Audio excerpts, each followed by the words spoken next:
Hey guys, it's John, and I'm gonna make a video, obviously. And I wasn't really, I wasn't feeling making videos anymore. I'm kind of fading out of YouTube, watching stuff, and just because I'm busy and I got so much on my plate and in my brain. But I have a lot of cool records I wanted to show, and they've been sitting here. Some of these records have been sitting here for 8 months, a year maybe, but they're really good albums. The ones I'm gonna show today, and maybe I'm gonna talk. And I have nothing planned. And I'd like to edit this video, like maybe give sound samples and edit it. But I noticed on the, whatever the Apple iPhone, I don't know, whatever little, the editing thing I used to use to edit videos, you could click things in, click it and condense it and all that. Now they want access to all my photos. And I'm like, why do I need to give you all my photos to edit one video? Like, I don't need you to see my kids' baby photos, or if I took screenshots of bills or have addresses or account numbers. Like, it just seems a pain in the neck. So maybe if I could find some sort of software for free that I could edit this, I'll condense it. I might even edit this part out. But I'm going to play sound samples, so you're going to see me walk to the stereo, try to cue it and find it and do the best we can. So this may be a long video. But if you stick around, maybe fast forward what you don't like, I think there's some good records I'm going to show. And since I have nothing planned, I just pulled out the stack of like fairly recent this year records, last year records. We're going to start off what I think is going to be the record of the year. And it's Poison Ruin, Hymn from the Hills. And Poison Ruin are a punk band from Philadelphia, put out, I guess, probably like 3 albums and cassettes, or this is probably their 4th album, but don't quote me on that. I saw them live twice. I like them. But this album on Relapse record, and I think it's 2026. This came out this year. Is fantastic. The production, it's like a different band from the first bunch of albums, which are more rough and hardcore-ish. But the cool thing is, this is a hardcore punk band with, medieval themes. The whole thing is based on medieval themes. So it's like Lord of the Rings or Game of Thrones or something. But I really love that idea. I've never heard of that in punk rock. But let's see what it came with. There's Poison Ruin. And this record is produced really well, especially compared. It's still punk rock. It's still, punk rock production. But they have, like a cool acoustic guitars, different things going on. And I like this band because they combine dungeon synth with hardcore, heavy metal, and medieval themes all over it. So it's quite the combination, which you're not used to in this genre. And sometimes the end product of all that in a blender, it sounds like Blue Oyster Cult or Radio Birdman, except singing about like knights and swords and stuff like that. But awesome record. I'll play a sample. I really think this is the best album of the year if you're into like heavy metal and punk and hard edgy stuff. But this whole record is good. Every song's slightly different, and they're all broken up with a little dungeon synth. The feeling I get when I listen to this record is the same feeling I get, doesn't sound like it, the same feeling I get from Metallica's Ride the Lightning. It puts me in that same mind space with these compact, heavy songs, but they're distinct and they have an edge. It's really good. But Lily of the Valley, which maybe that's the one I'm going to sample. Hymn from the Hills, you could sample that one. And Adolin, what a great title, the song, Adolin. And they got like, it's like hardcore metal, but they got a little whatever scale they're using's got this little medieval kind of stuff in there. Awesome. But it's great, man. There may be a little Sam Hain mixed in some of this. It's definitely hardcore, punk rock. But this band has an angle no one else has, and I hope they exploit it to the top. It is so good. But we're gonna sample, and I love this, just total medieval, just A and B with that lettering. We're going to sample Lily of the Valley. And I think, you might hear some Blue Oyster Cult in here.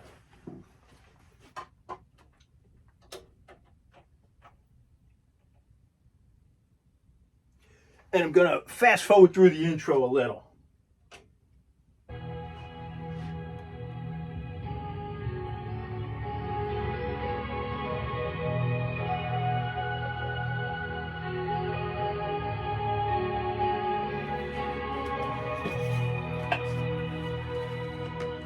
I love the dungeon synth stuff. The little intros they do in between and segues.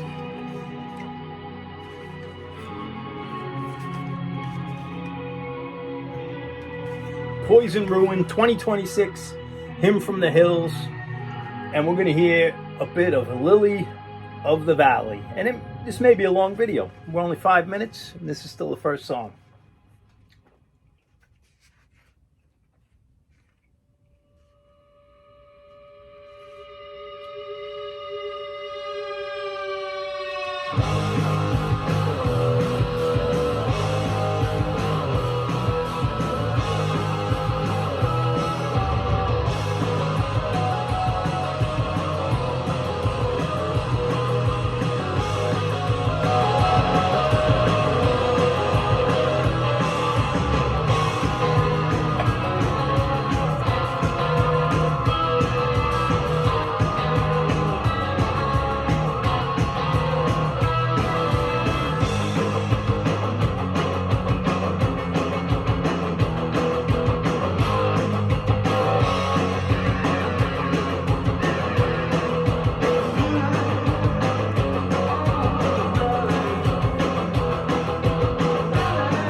Maybe I'm not going to show all the records I planned on.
I could listen to this whole record. This record, it gets better every time I listen to it. I seriously have listened to this album over 20 times.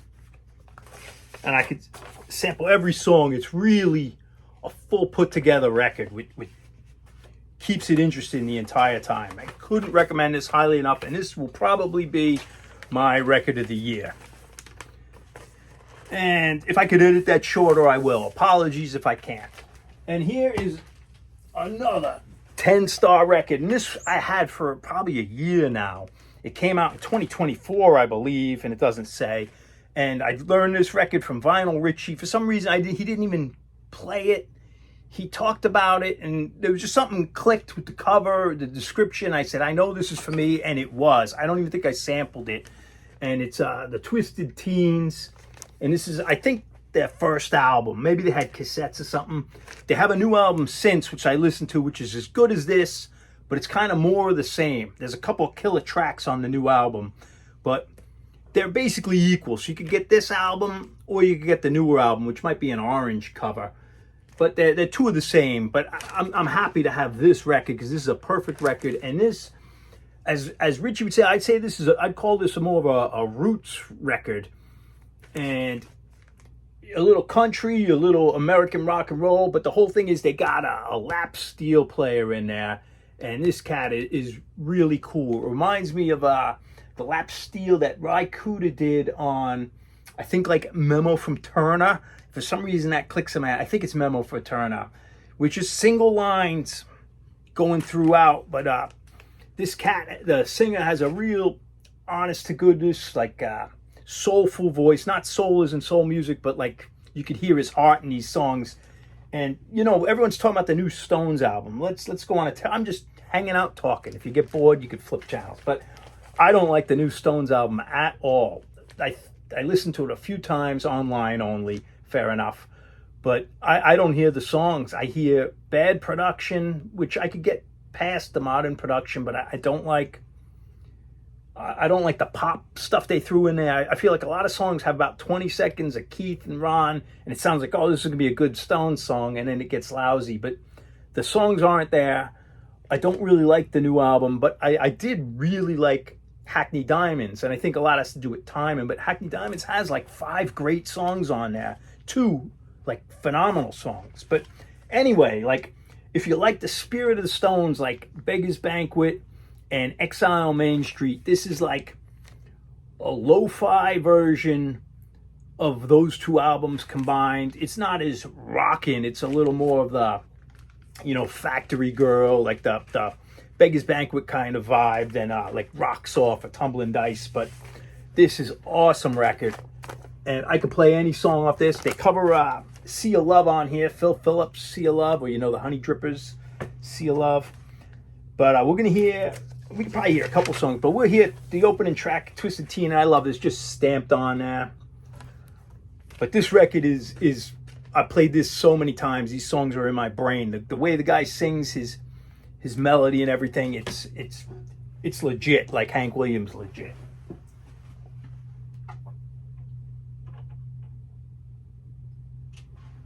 And they're from Louisiana, if I didn't say that.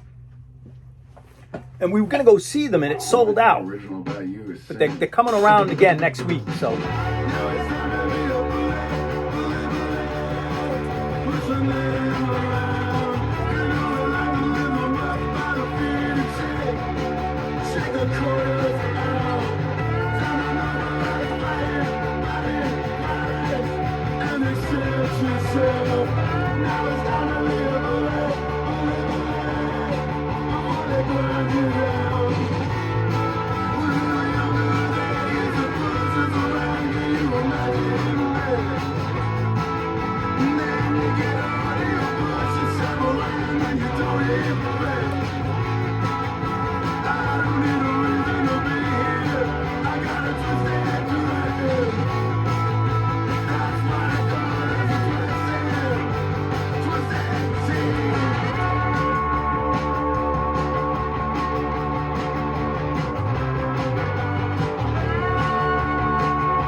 great track, man.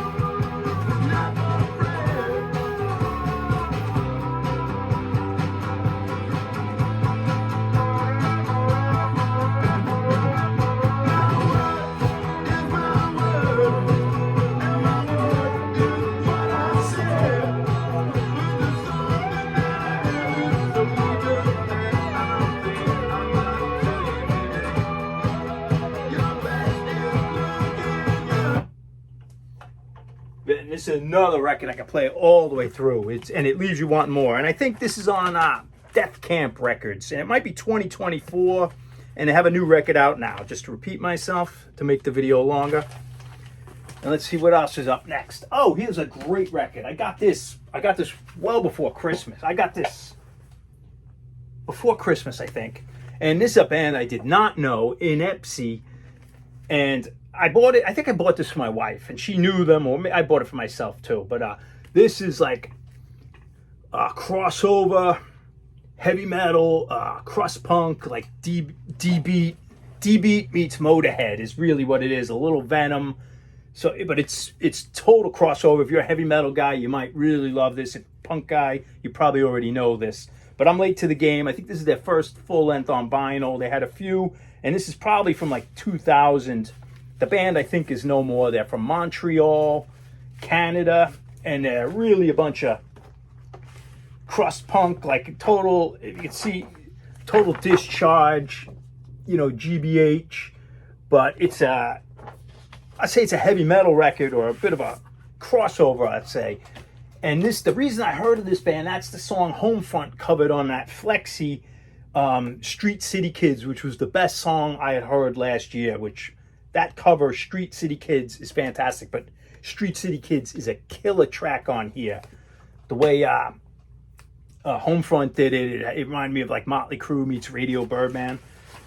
But what label is this on? This is on Tank Crimes, and this might be a reissue, but this was available. This is a pretty cheap record, but man, this is killer, like Motorhead with a D beat going the whole time. I'm gonna play the best like few seconds of this record. Is a song called "See You in Hell."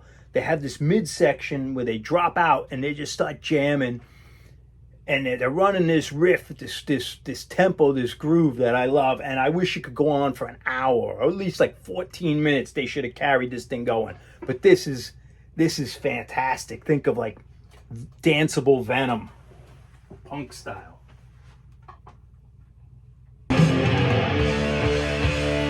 This is the breakdown part of this song, which was like very Motorhead, but listen to this riff. Let's turn this up. Man, I could groove to this for 20 minutes.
Give you some vocals.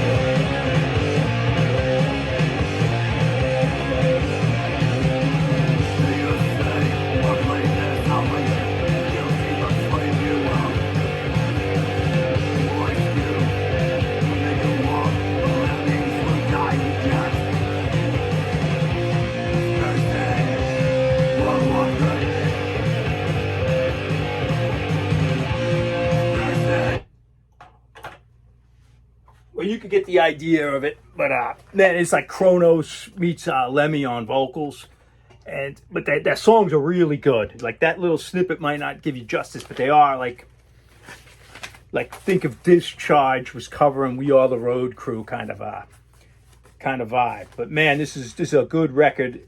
I was surprised it was so good. I wanted to get it for that one song, Street City Kids, which may be the best track.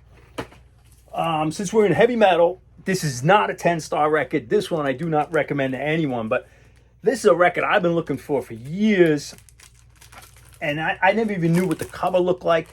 So I was a big Tank fan, and I knew Mark Brabs, the drummer of Tank, started a band with Mickey Fitz and Steve Kent from The Business, the old Oi band, in the 80s, and put out a record called UK. And I used to go on eBay trying to look for UK, and you type in UK and things came up. This was before Discogs, at least before I used Discogs. So I could never find the album. I couldn't find anything written about it. All I knew was a heavy metal project with the guys from The Business and the cat from Tank, one of my favorite bands, the first lineup of Tank, Mark Brabs. But this is the album, got reissued. I saw it, I don't know how many months ago, but I saw it. I said, you know what, I'm just going to buy the reissue. I totally forgot about this record. And it came out in 87, which is too late for new wave of British heavy metal. And it was like the Oi went in waves, and 87 was kind of a bad spot for Oi. It didn't get the resurgence it would get in just a couple years later, like 89, 90.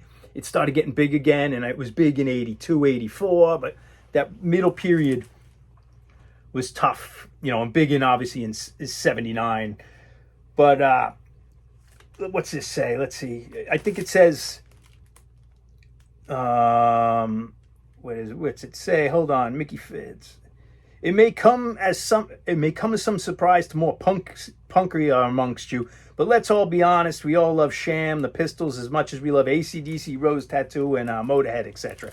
But they were trying to cash in, and I really like this record. There's nothing good on it. It's just meat and potatoes, heavy metal. It's like they only listened to the first Tank album and Sabotage, Loose and Lethal or something, and they based everything off that. It's just meat and potatoes, straight ahead British heavy metal. But the good thing is there's no cheesiness. They didn't go for any cliches, but there's no good songs. There's no standout riffs. It's just like the same thing over and over. And Mickey Fitz is still singing kind of like he's phrasing like a punk guy. Like, it's not quite heavy metal, but it's definitely not punk. But there's some heart in this, but it feels like a project where it's like a heavy metal band's like, yeah, we're into metal. Like, these guys were sitting in a pub saying, yeah, we could do metal.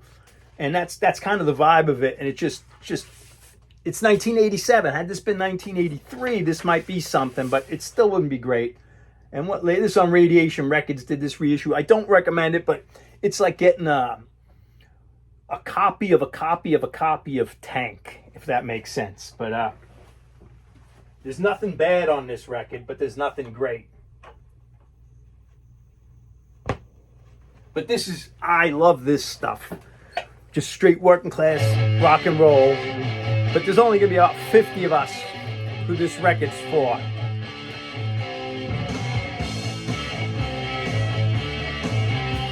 Everything's fell in love with a Stormtrooper riff.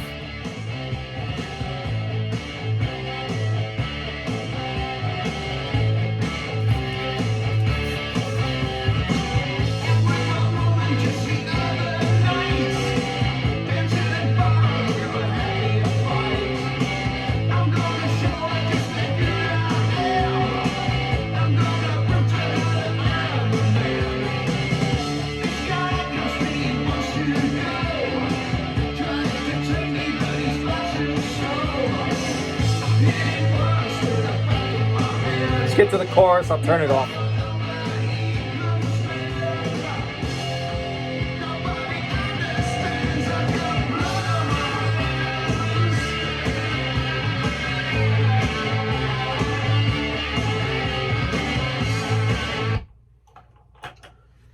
So imagine 40 minutes of that. That's what you get. And like, I know they didn't put any photos of themselves on the album because there's no way they could have sold it with photos of what they look like in 87. Short hair, balding guys, but maybe they're looking for a hit. And the funny thing is, the last track on here, they cover Smash the Disco's the business track, and they do it heavy metal style, and it's unrecognizable from the Oi version. But anyway, I love that record. This is a 10-star EP, and this has everything I love about rock and roll. So this is an obscure band, so there you get one, obscure. I never heard of them. I'm sure some people have, but I've never seen them mentioned. This I just stumbled on through Discogs, or I don't know, and I sampled it. I said, what is this? And I did research. There's not much research. New Jersey band, 1980. The singer was from England. And anyway, so this is a 4-song EP, so that's perfect. That's all I need from you is 4 of your best songs. I don't need any filler. And it was cheap, so that it's like 3 things, and it's power pop meets punk, gone through like maybe Ramones, New York City rock and roll filter. And every song is short, and they have choruses. And if I was in the studio with this band, like I probably would have said, oh, that chorus is great, do it again and again. But they just cut it short, so it leaves you wanting more. And each song is perfect and leaves you wanting more. And the whole EP is short and leaves you wanting more. And there's not 1 second of filler on this whole thing. Not even in the song. They do like a riff one too many times or said a verse too many times. There's not 1 second of filler on this record. So it's like a perfect record. There's very few records with no filler on it. But they were from New Jersey, and I did some research on them. They were in a couple of local magazines, like newspapers had articles, but there's really not much on them. And lyrics. It looks like they played Max's Kansas. They were not quite punk, not quite power pop, so they just were like a working band, but a little hit on the hipper side. But I'll play Back in the Working Class, and the singer was from England, so this is his probably contribution lyrically.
But you get the gist. It's like the Jam meets the Ramones. But even like they did little riffs in between the verse, the chorus, and they only did it once. You know, you'd think you do it 2 or 4 times, but it's on World Records, self-release, so it's on an indie label. It's got everything I want. You could probably have this for, under, maybe I think I might have got it for like $8 or something. You could probably get it for under 20. Well worth it if you like power pop. That it's not 100% power pop, but you know what I mean. I hope I could edit this because the memory storage was full. Let's see. Christ Child. A friend sent me this reel on Instagram of this band. He's like, you ever heard of this band? And it was like so cheap. I said, I'll try it. It was a novelty punk band, but it's legit punk rock from 1977 album. And it's kind of, I'm sure it's just some like local artsy, local rock dudes jumping on the punk bandwagon trying to do a novelty thing called what's it called, Christ Child, all these She's a Bitch, Blow It Up, Carnival of Frustration. But anyway, the one track, there's a couple of tracks. It reminds me more of a bad Iggy Pop solo record meets like maybe the Jim Carroll band, and maybe they heard Devo. But let me just play, I'll play Teacher. I think if I remember, that might be the best song on here. But they're all kind of interested in that wannabe punk rock new wave way. I am the whole authority. If you leave and come to me, I'll give you will a little strap and make you beg for one more slap. I am the teacher, I am the teacher, I am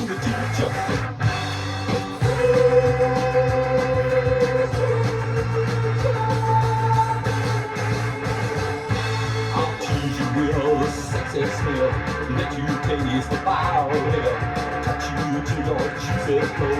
Slip it to you nice and slow. Turn you sideways, upside down. Feet in the sky, and get on the ground. Stick it. Well, that's that. You get the gist of it. I do not recommend this unless you happen to see it in the bins for $5. But it was a fun listen. I doubt I'm going to pull it out too many times unless like people come over and we want to hear like funny novelty tracks. And this was on Arista Buddha Records. Buddha, it says Buddha. Yeah, distributed by Arista. This is the new Vardis release I got. It's their early stuff, the early demos, 100 miles per hour, 79 revisit. It's got that first single. Big Vardis fan. One of my favorite new wave of British heavy metal bands from, I think, Wakefield, near Leeds, if I remember. I think they're from Wakefield. But anyway,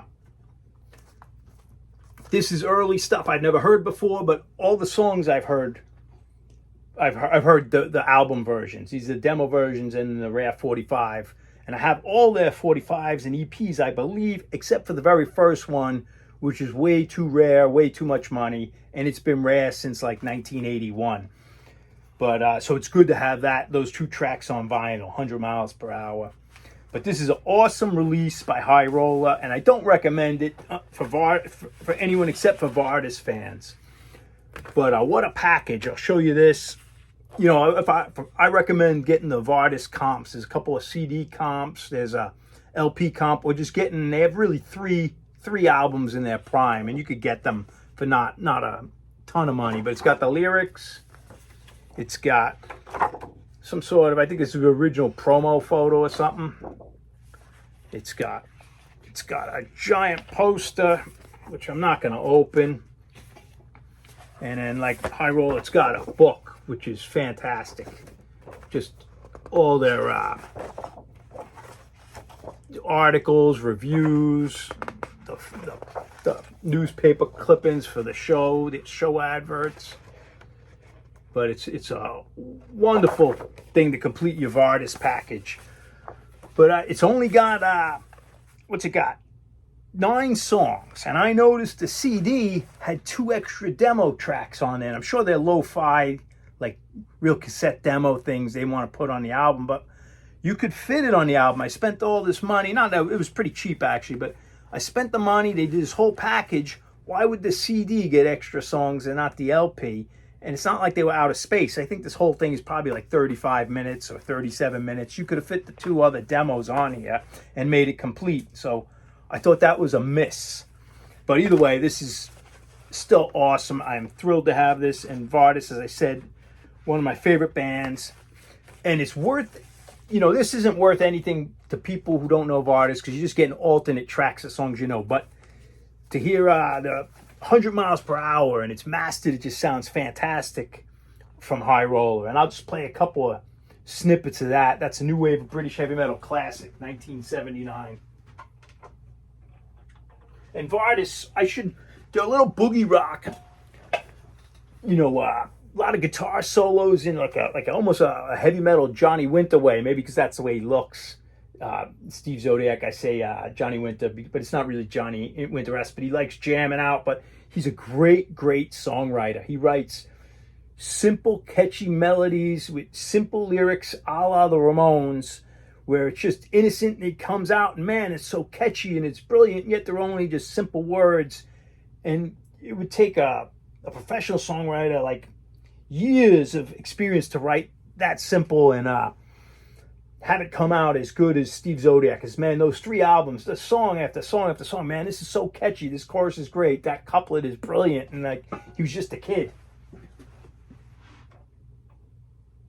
But you're not going to hear the brilliance of the songwriting here. You're just going to hear straight up boogie rock and roll. This blows the speakers, this track, man.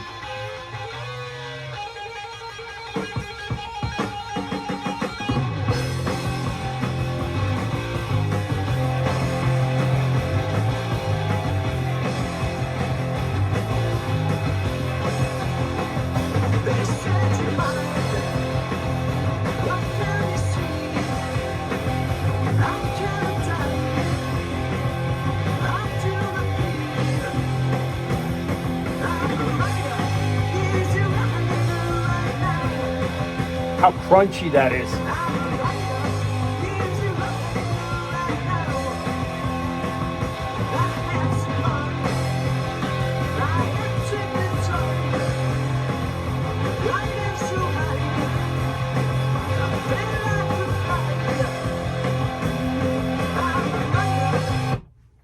One of my favorites. This is, let's just hear a demo, what the demo sounds like. That was the 45.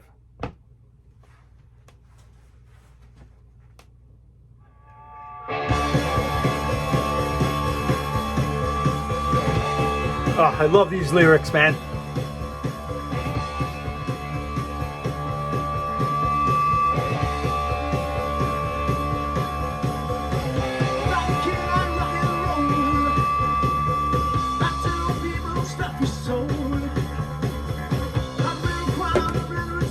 Real primitive version, if you know the original.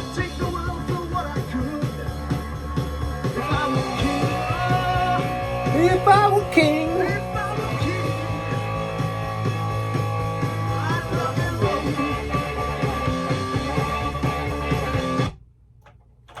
If I were king, I'd rock and roll. All right, what else we got? Oh, I don't need to play this. This is an absolute 10-star record. I've known this record for a few years. I actually pulled the trigger. It was cheap. King Tubby Meets the Rockers Uptown. What a brilliant, it's a 10-star dub album if you're into dub stuff. This was just Clock Tower, Abraham, out of Ontario, Canada. And not much going on, just two sides of a fantastic dub. King Tubby, this is an awesome record, man. What else we got? Oh, let's see. This one, I don't need to play. This is Channel 3. I never owned any Channel 3. I don't know if I've ever heard any Channel 3 California punk band, except for maybe a song off a comp. Maybe they're on rap music or something. But I saw this is their second album. I really enjoy this. This is second tier California punk. This is probably from 83 on Posh Boy. OG on Posh Boy. And I love it. It's, you know, it's got the Adolescence influence, maybe a little Van Halen and some like rock and guitar solos, but it's just good old honest California punk. These guys look great. Just kids having a ball back when California must have been wild, 1983. That's that. Good record. Then we got Sam Hain, Possession. I picked up this EP. This is the reason I picked this up. It's Sam Hain, and it's got them doing Twist the Cane and Possession, which are off the Danzig records. And I never heard the Sam Hain version of Twist the Cane or Possession. So it's just a fun little EP. And oh, I never showed this. This is the Homefront record. Everyone knows that I've been talking about this band for so long, but this is the Watch It Die. This is their new album, and if you don't have this, then, I mean, maybe you don't like it, but I mean, you should really get this record if you're into, you know, into music. It's one of the best modern bands going. It mixes like The Cure, mixes with Fugazi. I've said it, whatever, punk rock mixed with new wave, but it's all modern, and they're a great, exciting band. You know, Flock of Seagulls. I don't even want to play this. You should really have this. Let's just...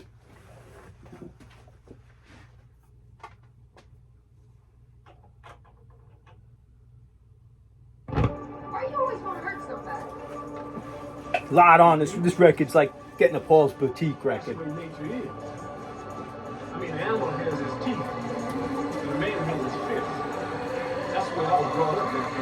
Right up.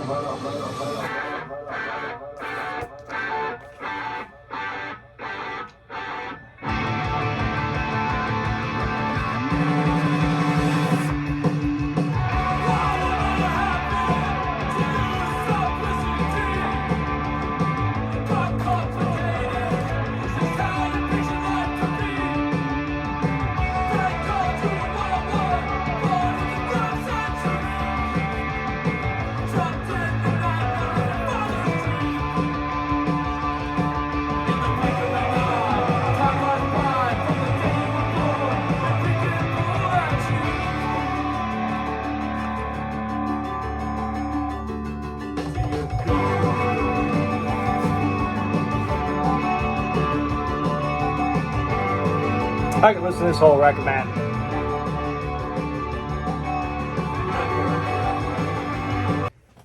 Then I remember I saw a record store day.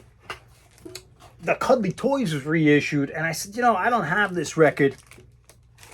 So I picked up an original Cuddly Toys UK version. They were a band, I think from 78, 79. They were a punk rock band, but they were kind of glam punk rock band.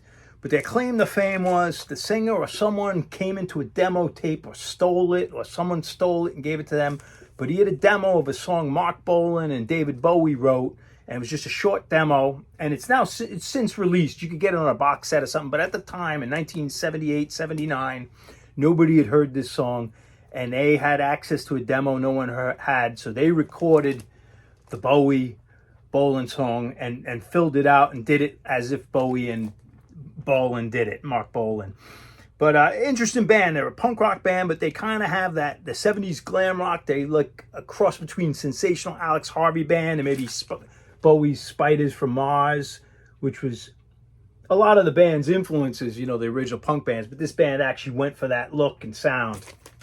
And it's a really good, it's a good record. It's not going to be a Sex Pistols punk rock record for you, but if you like it a little artsy, a little post-punk. And I think this came out in 81 on Fresh Records.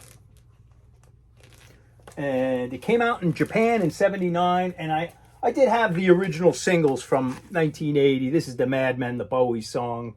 And another great track, Astral Joe. These are good. But I never had the album, so I'm happy to get this record. And I got it's not too expensive if you look around. I'm going to do the Bowie song. Here it is.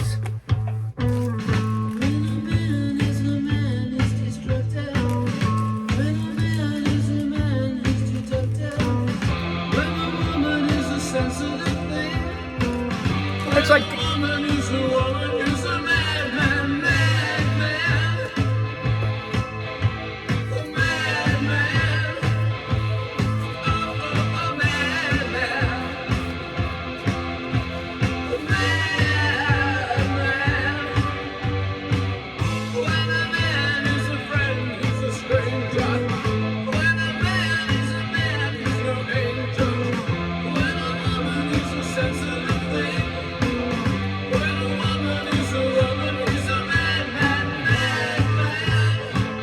you get the gist. But if you're into Bowie and Ziggy Stardust era Bowie, this is really a great record if you like that kind of music.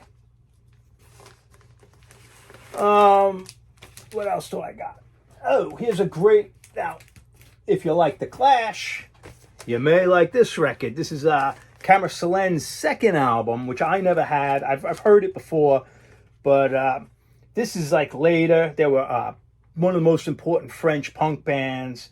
One of the wildest rock and roll stories ever about this band. But this is the second album. It put out in 87.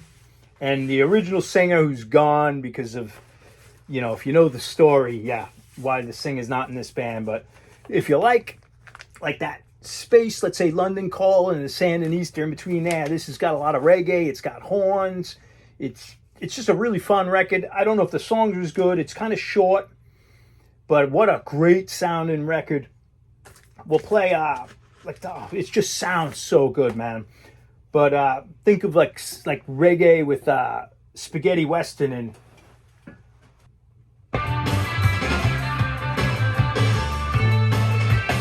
this is it, man.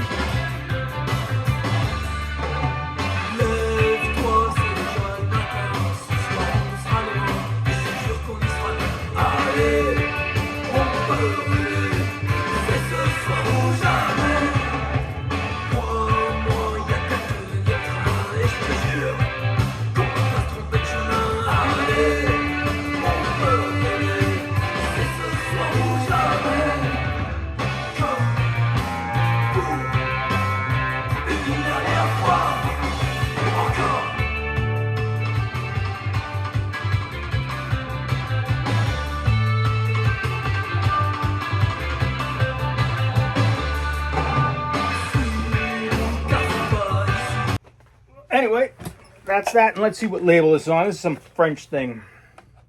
I don't even know if I know what label it's on. I don't know, but just a reissue. I think it's official. I got the 45 too from this era, the same night. And the last two, I'll leave the two greatest records of issues of this year. I think it came out in actually December, and I was a little late. Someone alerted me to these, man. Holy cow! The two Misfits, the Manny tapes. This is the earliest Misfits recordings, back when they were a trio, when Glenn Danzig played the organ, and you just had bass and drums. And the original drummer, Manny Martinez, had these tapes stored away, and I guess after he passed recently, the tapes came out. But you got new songs. I think you have like 9 or 10 new Misfit songs or unheard Misfit songs, and it's real lo-fi. This one is live at CBGB's and then Eddie's Rock Palace in New Jersey. And this one is rehearsal demos. And it's really mandatory for Misfits fans. But most people, you can turn it off now. It's lo-fi. And I don't know, it's real lo-fi recordings. But to hear the Misfits, he puts everything in a new light to me. That they weren't really a punk band. They were like almost more of an outsider music where they were playing CBGB's, a guy on a keyboard singing, just a bass and drums. It's almost like a goth Burt Bacharach. Like it's total, like maybe Doors influence. It sounds a little like the Stranglers, but I think, I really think, like a punk rock Jack Jones or something. But man, there's some great stuff on here. The song West End Avenue, Border on the Waterfront, which may be Born on the Waterfront. It says Border on the Waterfront, but I'm hearing Born sometimes. There's a bunch of new songs, but Marble Index, the lyrics are great. Maybe you got Marble Index from the Nico record. But what's it like? In my mind, there's a Marble Index. The patterns make the songs. In my mind's a bottle of Windex. Polish your marbles to shine. This is like great stuff for these guys are young, and this is 1977. But it's like, I don't think I could play this stuff. These records are cool. Maybe I'll do, I don't want to get another strike, but maybe I'll do like a couple of seconds of Marble Index. But it's like, if you like Doors, it's almost like 60s.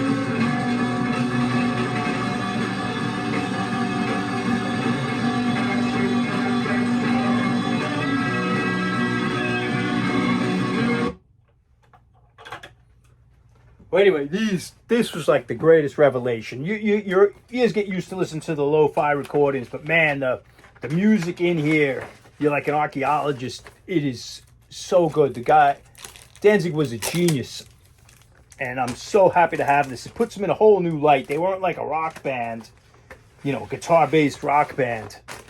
They were, I don't know what, I can't even figure out what they were thinking, what the plan was, or what the image they were going for, but great two records. And get them while they're still cheap, because you never know, they'll go out of print and get expensive. But enough yapping.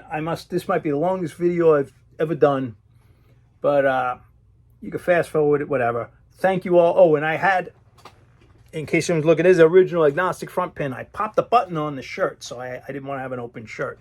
But yeah, guys, and very well.